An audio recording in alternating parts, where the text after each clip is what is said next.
शेतकऱ्यांच्या विविध मागण्यांसाठी यवतमाळ येथील आझाद मैदानात जयस्तंभासमोर बेमुदत अन्नत्याग आंदोलनास सुरुवात केली। सोयाबीन, कापूस दरवाढ, पीक विमा, अतिवृष्टी झालेल्या नुकसानीची 100% नुकसान भरपाई, शेतकऱ्यांची संपूर्ण कर्जमुक्ती यासह शेतकऱ्यांच्या विविध मागण्यांसाठी आपली ही लढाई असून शेतकऱ्यांना न्याय मिळेपर्यंत आम्ही उपोषण करते, अन्नाचा कण खाणार नाही, जीव गेला तरी बेहत्तर पण मागे हटणार नाही, अशी प्रखर भूमिका प्राध्यापक पंढरी पाटे यांनी मांडली। यावेळी शेतकऱ्यांनी उपस्थित राहून आयोजित अन्नत्याग आंदोलनाला जाहीर पाठिंबा दिला।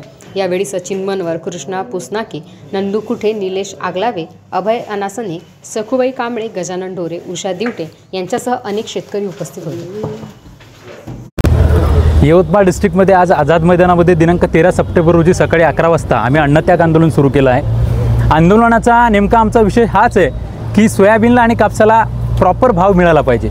सोयाबीनला आमची मागणी किमान 6 ते 8 हजार आणि कापसाला किमान 8 ते 10 हजार भाव अपेक्षित आहे, कारण हा आमच्या हक्काचा भाव आहे। आम्हाला या ठिकाणी पीक विमा 100% मिळाला पाहिजे, सरसकट कर्जमाफी झाली पाहिजे। यवतमाळ डिस्ट्रिक्टमध्ये मोठ्या प्रमाणात जंगली जनावर आहेत, याच्यामुळे शेतकऱ्याच्या शेतीचं प्रचंड प्रमाणात नुकसान होतं। अशा विविध मागण्या घेऊन आज आझाद मैदानावरती आम्ही अन्नत्याग आंदोलनाला सुरुवात केलेली आहे।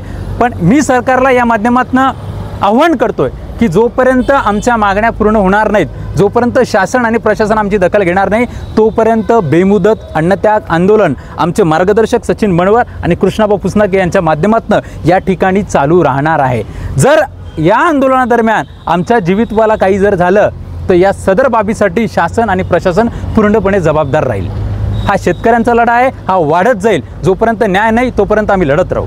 काय नाव आपलं? माझं नाव प्राध्यापक पंढरी पाटे, कृषी अभ्यासक, यवतमाळ जिल्हा।